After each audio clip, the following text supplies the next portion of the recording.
نہ میں کسی سے ڈرتا ہوں نہ field marshal. Chairman P C B Mohsin Naqvi نے دشمن پر واضح کر دیا، کہا گھر آئے مہمان کو عزت دی جاتی ہے، جب مہمان گھر آ جائے تو بہت سی باتیں بھلا دی جاتی ہیں۔ آئی سی سی اور بنگلہ دیش کے درمیان بات چیت چل رہی ہے، آئی سی سی کی طرف سے اطلاع آئی تو ضرور بتائیں گے۔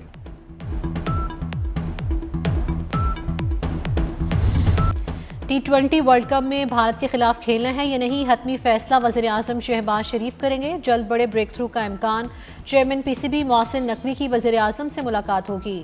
چیئرمین پی سی بی وزیر اعظم کو آئی سی سی وفد سے ہونے والی ملاقات سے آگاہ کریں گے۔ آئی سی سی وفد گزشتہ روز میچ کھیلنے کی درخواست لے کر لاہور آیا تھا۔ مذاکرات میں بنگلہ دیش سے ہونے والی زیادتی کے ازالے کے لیے فارمولہ تیار کیا گیا۔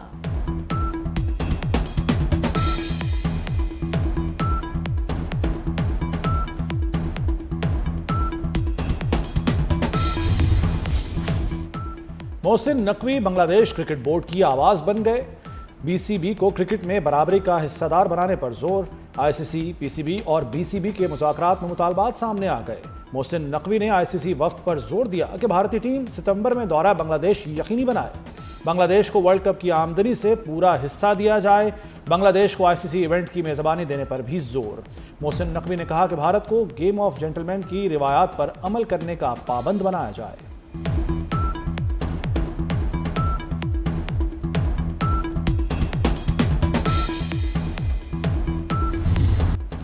پی ایس ایل کی فرنچائز ملتان سلطانز 245 کروڑ میں نیلام۔ ولی ٹیکنالوجیز نے آئندہ 10 برسوں کے لیے ملتان سلطانز خرید لی۔ نئے مالکان نے ٹیم کا اعلان راولپنڈی رکھ دیا۔ راولپنڈی پی ایس ایل کی سب سے مہنگی فرنچائز بن گئی۔ Chairman P C B Mohsin Naqvi کی ولی ٹیکنالوجیز کو مبارکباد۔ سلطانز کی چابی ولی ٹیکنالوجیز کے حوالے کی۔ محسن نقوی کا سابق chairman P C be Najam Sethi کو خراج تحسین۔ پی ایس ایل کو نمبر 1 برانڈ بنانے کا عزم۔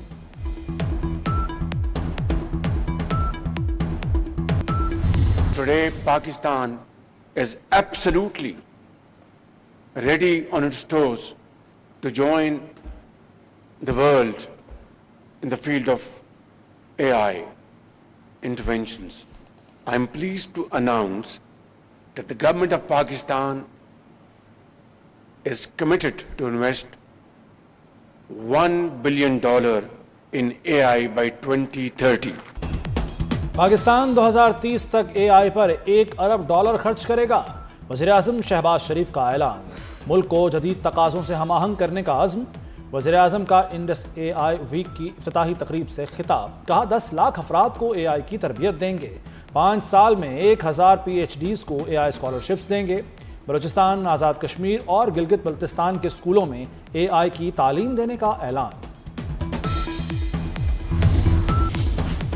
بھارت سامنے آ کے مقابلہ نہیں کر سکتا، افغانستان کے پلوں میں چھپ کے ہم پر وار کر رہا ہے۔ مودی ساری دنیا اور اپنے ملک میں بھی رل گیا ہے، نہ وہ گھر کا نہ گھاٹ کا۔ وزیر دفاع خواجہ آصف کا قومی اسمبلی میں خطاب، کہا افسوس ہے کہ دہشت گردی کی مذمت تک نہیں کی جاتی، اقتدار کے حصول کے لیے ان کے جنازوں پر بھی نہیں جاتے، ہم ان کی قربانیوں کو کوئی آن نہیں کرتے۔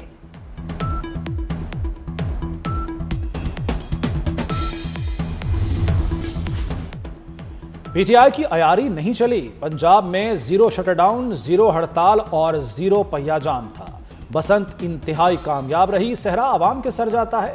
وزیر اعلیٰ مریم نواز کے متعلقہ اداروں کو شاباش، کہا لاہوریوں نے بسنت کو بھرپور نظم و ضبط سے منایا، تمام حفاظتی ایس او پیز کی ذمہ داری سے پابندی کی۔ سب سے زیادہ خوشی جین زی کے لیے ہو رہی ہے۔ معاشی ترقی کا سفر، موڈیز نے پاکستان کے بینکنگ سیکٹر کا آؤٹ لک مستحکم کر دیا۔ عالمی کریڈٹ ریٹنگ ایجنسی موڈیز کے مطابق پاکستان میں بینکنگ ماحول بتدریج بہتر ہو رہا ہے۔ 2026 کے لیے جی ڈی پی نمو 3.5% رہے گی۔ وزیر اعظم شہباز شریف کو موڈیز کے بینکنگ شعبے کی ریٹنگ مستحکم قرار دینے پر اظہار تشکر۔ وفاقی حکومت نے سولر بجلی بنانے والوں پر بجلی گرا دی۔ نیپرا نے نیٹ میٹرنگ پالیسی ختم کرنے کی منظوری دے دی، نوٹیفیکیشن بھی جاری۔ ترمیم سے صارفین کو نیٹ آف بلنگ کی سہولت میسر نہیں ہوگی۔ پالیسی میں ترمیم سے سولر سسٹم کے باوجود بلوں کی ادائیگی کرنا ہوگی۔ وزیر خزانہ نے موسمیاتی تبدیلی کو بڑا چیلنج قرار دے دیا۔ محرم اورنگزیب کا سعودی عرب میں کانفرنس سے خطاب، کہا میکرو اکنامک استحکام کے لیے اصلاحات شروع کر دی ہیں۔ ٹیکس ٹو ڈی جی پی شرح بڑھ کر 12% تک پہنچ گئی ہے۔ پاکستان کا قرضہ جی ڈی پی کے 74 سے کم ہو کر 70% پر آ گیا۔ حکومتی قرضوں کی مدت بڑھا کر ادائیگی کا دباؤ کم کیا گیا ہے۔ وزیر داخلہ محسن نقوی سے اطالوی وزیر داخلہ اور یورپی کمشنر کا ٹیلی فونک رابطہ۔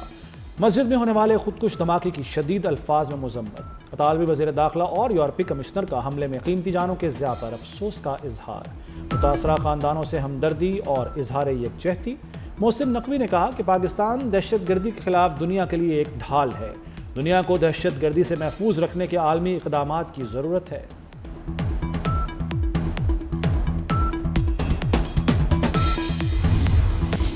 پاکستان نے مارکہ حق میں بھارت کو ناکو چنے چپوائے۔ بھارت پاک فوج کا مقابلہ نہیں کر سکتا، اس لیے چھپ کر وار کرتا ہے۔ سینئر وزیر سندھ شرجیل انعام میمن کی میڈیا سے گفتگو، کہا بھارت اور افغانستان پاکستان کے خلاف سازشیں کر رہے ہیں۔ ورلڈ بینک کے صدر نے کراچی کے منصوبوں کی تعریف کی۔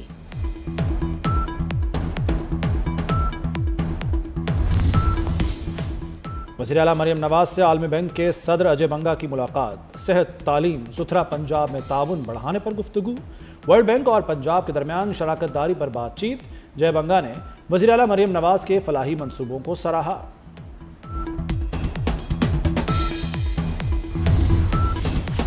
سابق وزیر اعظم نواز شریف سے ازبک سفیر کی ملاقات۔ ازبک سفیر نے نواز شریف کو صدر شوکت مرزائیوف کا خط پہنچایا۔ ازبک صدر نے خط میں وزیر اعلیٰ پنجاب مریم نواز کے عوامی فلاحی منصوبوں کو سراہا۔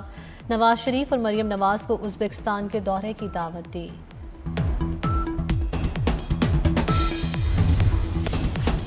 Pattern in chief F P C C I S M Tanveer کا بھارت اور یورپی یونین کے تجارتی معاہدے پر اظہار تشویش۔ کہتے ہیں پاکستان سے $2 ارب کی برآمدات متاثر ہو سکتی ہیں۔ پاکستانی برآمدات کا 40% یورپی یونین کو جاتا ہے۔ بھارتی اشیاء پر ٹیرف میں کمی پاکستانی مارکیٹ شیئر متاثر کر سکتی ہے۔ معاشی مفادات کے تحفظ کے لیے اسٹریٹجک روڈ میپ ضروری ہے۔ یورپی یونین سے جی ایس پی پلس سہولت کی تجدید کے لیے کوششیں تیز۔ پیٹرن ان چیف ایپٹما اور سابق وفاقی وزیر گوہر اعجاز سے یورپی یونین کے سفیر کی ملاقات۔ گوہر اعجاز نے کہا پاکستان کی ٹیکسٹائل انڈسٹری تمام شرائط پر مکمل عمل درآمد یقینی بنا رہی ہے۔ جی ایس پی پلس کی سہولت کو آئندہ مدت کے لیے جاری رہنا چاہیے۔ جی ایس پی پلس کی بحالی سے لوگوں کو روزگار کے مواقع میسر آئیں گے۔ لاہور میں بسنت کا تہوار 3 دن خوشیاں بکھیر کر ختم۔ شہریوں نے خوب گڈیاں اڑائیں، پیچ لڑائے، ہر طرف بو کاٹا کا شور رہا۔ موسیقی کا تڑکا اور ڈھول کی تھاپ پر بھنگڑے ڈالے گئے۔ وزیر اطلاعات عظمہ بخاری کہتی ہیں بسنت کا وقت ختم ہو گیا ہے، اب پتنگ اڑانے کی اجازت نہیں۔ والدین بچوں پر نظر رکھیں، پتنگ اڑانے پر سخت ایکشن ہوگا۔ بسنت تہوار اربوں روپے کی آمدن دے گیا۔ لاہور میں بسنت پر 20 ارب سے زائد کا کاروبار ہوا۔ پتنگ اور ڈور کی خرید و فروخت میں 2 ارب خرچ کیے گئے۔ 1 ارب 60 کروڑ کا چکن گوشت خریدا گیا۔ 1000 ہوٹلز کے 50,000 کمرے بک رہے۔ 20,68,000 افراد نے مفت سفر کیا۔ آرنج ٹرین پر 9 لاکھ افراد نے مفت سفر کیا۔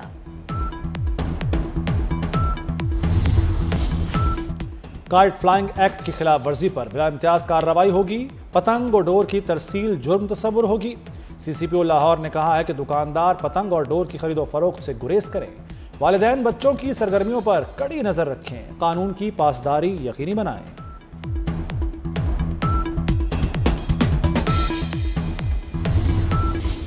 اسلامی نظریاتی کونسل نے صدقہ فطر اور فدیہ صوم کا نصاب جاری کر دیا۔ رواں سال فطرانہ کم از کم 300 روپے فی کس ہوگا، جو کہ حساب سے 1100۔ کھجور کا فطرانہ 1600 روپے ہوگا۔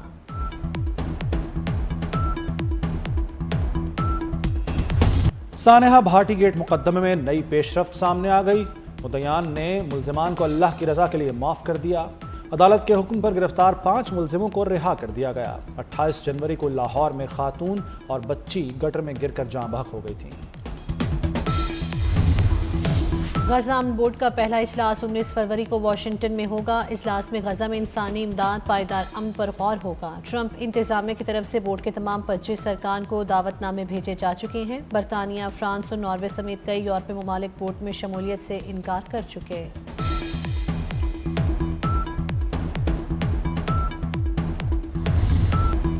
ایران میں ڈالر کی قلت کے پیچھے امریکہ کا ہاتھ تھا۔ امریکی وزیر خزانہ اسکاٹ بیسنٹ کا سینٹ میں اعتراف، کہا ہم نے ایران میں ڈالر کا شدید بحران پیدا کیا۔ دسمبر میں ایک ایرانی بینک دیوالیہ ہو گیا اور بحران شدت اختیار کر گیا۔ ایران کے مرکزی بینک کو نوٹ چھاپنا پڑے، جس سے ایرانی کرنسی کی قدر گر گئی، مہنگائی قابو سے باہر ہو گئی۔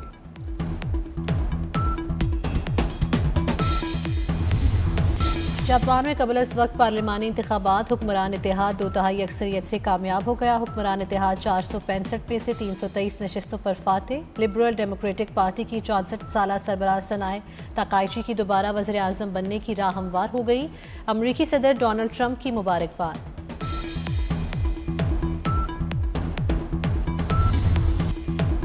حضرت لال شہباز قلندر رحمۃ اللہ علیہ کے سالانہ عرس کا آخری روز، زائرین کی بڑی تعداد کی مزار قلندر پر حاضری۔ 7 کی گلیوں میں جشن کا سماں ہے، جھولے لال اور دمادم مست قلندر کے نعرے بھی گونج اٹھے۔